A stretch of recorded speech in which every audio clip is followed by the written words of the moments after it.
nagu selles mõttes me kõik inimesena anname alati endast parima, aga siis ma mõtlesin, et nagu mis mõttes, et kuidas mitte miski ei toimi, et ma järgin õpetusi, kus öeldakse mulle, et see on teaduslik meetod soovitud tulemusteni. Ja sea eesmärk ja visualiseeri ja see tuleb sinuni ja noh, vahet pole, mis need kõik õpetused olid, aga mis need siis minu peale ei toimi, mis minuga valesti nagu on. Ja noh, tol hetkel oli ma muidugi palju emotsionaalsem ja siis oli minule okei.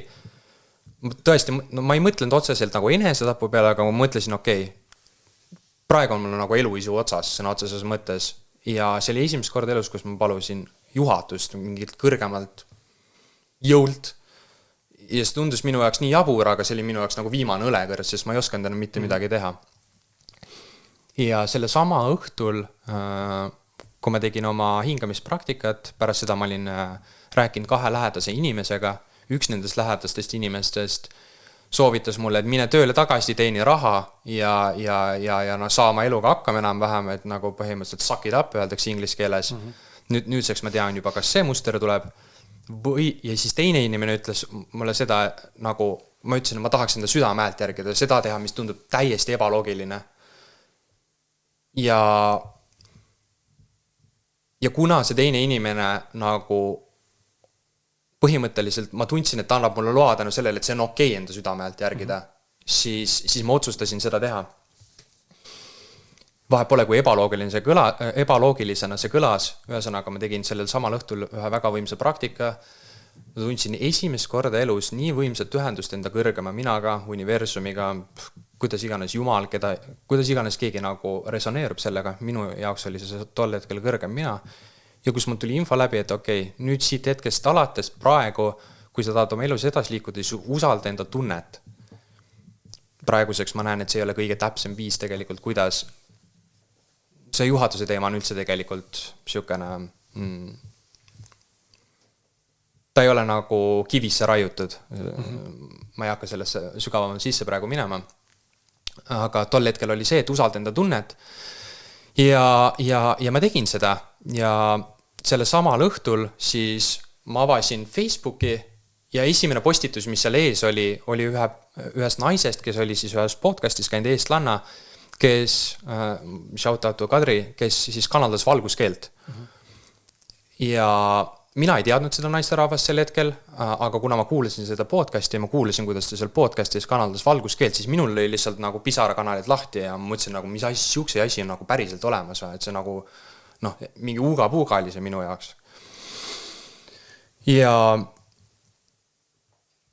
ühesõnaga selle videos ta siis rääkis natukene, ütles, et mine voodisse pikali, ma kanaldasin seda valguskeelt. Ja kui sul keha reageerib kuidagi moodi, siis saada mulle privaatne sõnum. Noh, minul läks keha täiesti pööraseks. Ma hakkasin võbisema seal voodis, pisarat voolama, mingi nägu tegi siukseid liigutusi, mida ma ei oska ise kontrollidagi. Ja nagu mul oli nagu täiesti crazy, kuidas siuksed asjad nagu olemas saavad olla, et nagu kus ma elanud olen kõik see aeg. Ma arvasin, et see füüsiline reaalsus, see on kõik päris ja me käimegi tööl ja selle jaoks, et raha teenida ja see ongi kogu nagu elu mõte. Ja ühesõnaga sain siis sõnumi vastu järgmine hommik, et kui su keha reageeris sellele, siis sul on kutse Tenerifele retriidile 3 nädala pärast, kus me avame sinu multidimensionaalne mina, see oli pikem tekst, ma ei mäleta, mul on ainult need laused nagu meeles. Ühesõnaga, ja siis mul oli see, et nagu see sama palve, mida ma olin eelmine päev küsin, et palun nagu juhatust, see nagu kõik hakkas toimuma. Ja selle samal hommikul siis ma otsustasin, et okei, ma usaldan seda tunnet. Mul oli veel vaja, siis nagu valikus oli tegelikult reedel tööle veel minna. Ja õepoeg mul lasti eelmine päev lahti. Mina siis hakkasin autoga sinna objekti poole sõitma. Ma siis esimese juba oli tunne, et nagu ma ei peaks sinna minema või sellega nagu kõik. Aga ma mõtlesin, kuidas saab nii olla, et esiteks mul ei ole nagu raha peab ju teenima, kuidas ma nagu sinna lendan, kus see raha tuleb ja nii edasi, aga nagu keha ütleb, et nagu ei, nagu aitab, vaata. Ja siis ma hakkasin sinna poole sõitma ja mida lähemale ma sõitsin seda rohkem, ma tundsin, et mu kael läheb nii kangeks. Siis ma mõtlesin, et nagu kurat, et see on nagu mingi illusioon, ma ei taha seda nagu uskuda. Et ma sõidan nagu veel lähemal ja lõpuks, kui ma selle objekti juures parklas olin, siis ma mõtlesin, et nagu, no see ei ole võimalik, mu kael on nagu nii kange, et kui ma nagu seda eiraksin praegu, siis ma ei tea, mis seda saab, siis mõtlesin Savi, et kuna nagu need 2 maagilist juhtumit minu jaoks, minu ellu tuli, siis mõtlesin, et okei, Savi, ma usaldan seda, saatsin sõnumi tööandjale, et ma ei tule rohkem tööle tagasi, ma lendan Eestisse tagasi, põhimõtteliselt see oligi otsus sellega tehtud pärast 5 kuud Austraalias olemist. Ja kodu poole tagasi sõites ma lihtsalt hakkasin naerma nagu suurest õnnest, nagu esimest korda ma tundsin, et kurat, ma olen vaba, et ma ei tee enam mingeid asju sellepärast vaid ma teen seda, kuhu mu süda mind kutsub, isegi kui see nagu täiesti ebaloogiline. Ja ühesõnaga lähen koju, siis lasin õepojale seda sama lindistust, tema keha ka reageeris selle peale, siis ütlesin, et näed, selline sõnum tuli mulle, ühesõnaga tema ütles ülikõva, otsustasime siis sinna Tenerifele retriidile lennata 3 nädala pärast. Ja sama päeval me läksime, mõtlesime, et okei, davai, lähme nüüd lõunat sööma, kuna mina olin sealt objektilt tulnud. Ja siis ma ütlesin, et mina sõitsin autoga, ütlesin, pane siis Google'sse mingi healthy cafe or whatever. Ja Perth on ikkagi, Perth on suur linn. Ja ta luges selle esimese kohvikuttu, ma ütlesin, üheks kõlab väga hästi, siis hakkas teisi lugema, ma ütlesin, et kuule, ei, see esimene tundus kõige parem, lähme sinna. Käisime poes ära, lähme sinna kohvikusse, astume uksest välja ja vaatame, et see sama kohvik, suvaliselt valitud esimene kohvik, asub kogu Austraalia lääne pealinnast Tenerife tänaval. Kui see ei ole juhus, kui see on juhus, siis ma ei tea, siis mul ei ole sulle kahjuks midagi edasi anda. Ühesõnaga see oli nagu, siis meil oli okei, see valik oli nagu õige. Ja siis sealt 3 nädalat edasi oli nagu siukene pühendumine. Ma hakkasin läbi interneti hingamistunde tegema, olles 2 kuud olnud selles kursusel. Mu õepoeg sai mingi teise töö. Ühesõnaga ma lõin reaalselt nagu mingisugust raha sellega, sest ma lihtsalt pühendusin tingimusteta ja ma hakkasin annetusi küsima, sest mul oli nagu, mida ma sellel ajal kogesin, oli see, et kuna need enesetapu mõtted ja see üksindus sellel ärkamisprotsessil, see oli nii raputav, nagu ma tundsin sõna otseses mõttes, et ma hakkan hulluks minema peast. Et mitte keegi ei mõista mind, mul ei olnud väga kellegiga suhestuda, mõned inimesed ikkagi olid selles mõttes, et ma täiesti üksi nagu ei olnud, aga seda protsessi on nagu raske meenutades sellel hetkel, sõna otseses mõttes kehalised aistingud, mida ma kogesin, olid nagu valulikud. Iga hommiku ma üles ärkasin, ma tundsin, et mul on vaja teha tund aega mingid praktikaid, hingata, mediteerida, mida iganes ja tervislikult süüa. Unenäod olid mingid täiesti pöörased. Ühesõnaga see oli nagu väga omapärane kogemus, ma tundsin, et see vana identiteet lihtsalt lahustub mul sõna otseses mõttes.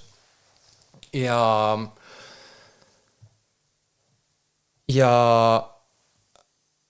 ühesõnaga sellega seoses siis ma mõtlesin, et issand, kui palju inimesi tegelikult, sellel COVID ajal ma kuulsin, et väga paljud inimesed tegelikult tegidki enesetapu. Ja mida see enesetapu on tegelikult see, kui me tunneme, et me tahame surra, aga tegelikult lihtsalt vana osa meist tahab surra. See egomeel, see identiteet, kelleks me oleme pidanud, see tahab surra, et saaks sündida keegi uus inimene. Ja see on tegelikult naturaalne protsess sellest, kui me inimesena muutust läbi teeme. Aga kui meil ei ole, kuidas ma ütlen, nagu raamistiku, kuidas sellega toime tulla, aru saamata, kuidas emotsioone omaks võtta, neid läbi tunda ja et aru saada, et tugigrupp nendes oludes on äärmiselt vajalik tegelikult ja sa ei pea kõigega üksi hakkama saama. Minul oli see kõva venna sündroom, mul oli see, et nagu ma pean kõigega üksi hakkama saama. Ja kuna ma ei osanud emotsioone tunda, sest need olid lapsepõlves valeks ju tehtud, et ühesõnaga, kuidas öeldakse selle lapsele, et mine pilli toas ära ja siis tule tagasi, kui oled lõpetanud. Mis laps sellest teeb? Okei, emotsioonid on valed, aga mis veel sügavam, minuga on midagi valesti. Ja siis me mõtleme, et miks elu ei toimi täiskasvanuna. Ühesõnaga, sealt siis, ja põhimõtteliselt 3 nädalaga oli siis kõik rahad olemas, lennupiletid olemas ja me lendasime Tenerife poole ja see oli siis esimene retriit, kus tuligi see sama kõvavenna sündroom nähtavale, mida oli väga valus, millel oli nagu äärmiselt ebamugav otsa vaadata. Ja see võttis mul 2 päeva kogu protsess aega. Selles mõttes, et meie egomeel toimib niimoodi, et ta üritab alati, ta tahab, et tal oleks alati õigus, isegi kui tal ei ole õigus. ja kui mulle seda kohta näidati, siis ma mõtlesin, noh, esimene mõte, kuhu ma kinni jäin, oli see, et ma olen terve elu fake olnud. Ja see oli nii ebamugav, ma mõtlesin, ma olen eluaeg võlts olnud ja noh, vale põhimõtteliselt olnud. Ja pärast, ma ei hakka sügavalt sisse minema, aga pärast 2 päeva siis lõppude lõpuks ma sain selle emotsiooniga kontakti, ma mingi nutsin 3 tundi järjest seal seda laengut välja ja siis tuli lapsepõlve mälestus, kus mu ema tõmmati siis põmm voodist isa poolt, kui isa oli joogine, tõmbati voodist välja ja siis peksti minu ees lihtsalt teda 5-aastasena ja sellest aasta aega hiljem ma nägin, kuidas minu vend siis näitas põhimõtteliselt koha kätte minu isale, umbes aasta aega hiljem, näitas koha kätte minu isale, kasutades jõudu tema peal, mina tegin järeldus, okei, kui minust saab kõva ja tugev vend, ma tegin siis noorena boksi, maadlus, tai-boksi, käisin võistlemas. Miks ma seda tegin? Ilmselgelt sellepärast, et kuidagi välja näha. Mitte, et ma seda kohati ei nautinud, aga see ei tulnud tegelikult puhtast kohast. Siis kui see tuli nähtavale, siis mul oli see, et nagu miks ma seda müüki olen teinud, miks ma seda ettevõtlust olen teinud ja noh, sealt tuleb veel paar kihti sügavale, mida ma olen avastanud. Aga ma ei hakka sellesse sisse minema praegu. Teine huvitav koht, mis sellest tuli 1,5 kuud hiljem, see sama inimene korraldas järgmise retriidi ja ta korraldas seda, sõnadses mõttes ma kutsun seda juhatusest. Ehk siis see ei ole nagu inimmeelega planeeritud, et okei, nüüd teeme seda ja paneme selle kokku. Tal tuleb teadmine, et okei, tuleb selline üritus teha. Ta tegi mingisuguse pildi kanvas valmis. Ja noh, kui te seda teed pildi kanvas valmis, nagu mis seal nagu nii erilist saab olla, aga saad sa aru, kui mina seda pilti nägin ja kui ta seda meie selle Tenerife inimeste grupis jagas, siis ma hakkasin voodis lihtsalt võbisema ja minu endal valguskeel avanes. Niimoodi, et ma 45 minutit seal ja ma mõtlesin nagu, mis minuga toimub. Noh, jälle täiesti nagu seletamatu, kui keegi oleks mulle seda juttu rääkinud, siis kui ma müüki tegin, siis ma ütlen, no, sa ajad mingi täieliku vuhuud suust välja nagu. Aga see oli minu kogemus ja siis mul oli see, et selge, mul on vaja sinna ka minna. Raha mul selle jaoks ei olnud, aga selleks ajaks siis ma jällegi oli see raha kuidagi olemas, ma ei tea, mis ma seal maha müüsin, mis iganes.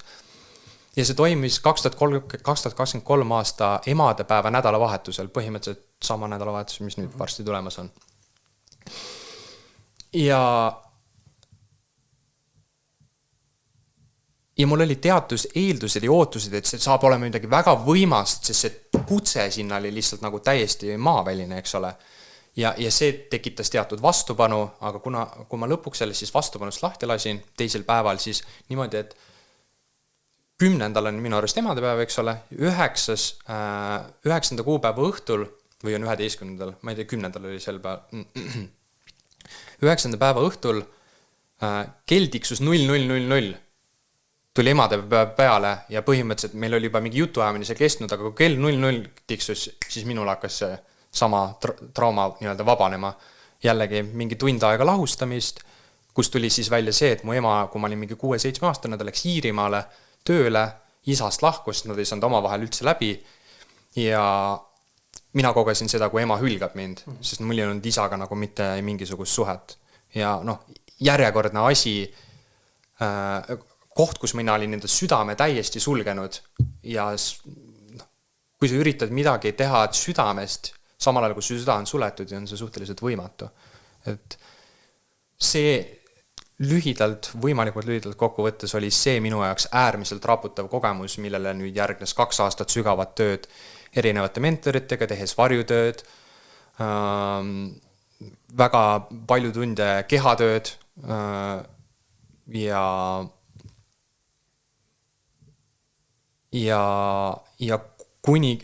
töötades muidugi enda sõltuvustega ja nii edasi, et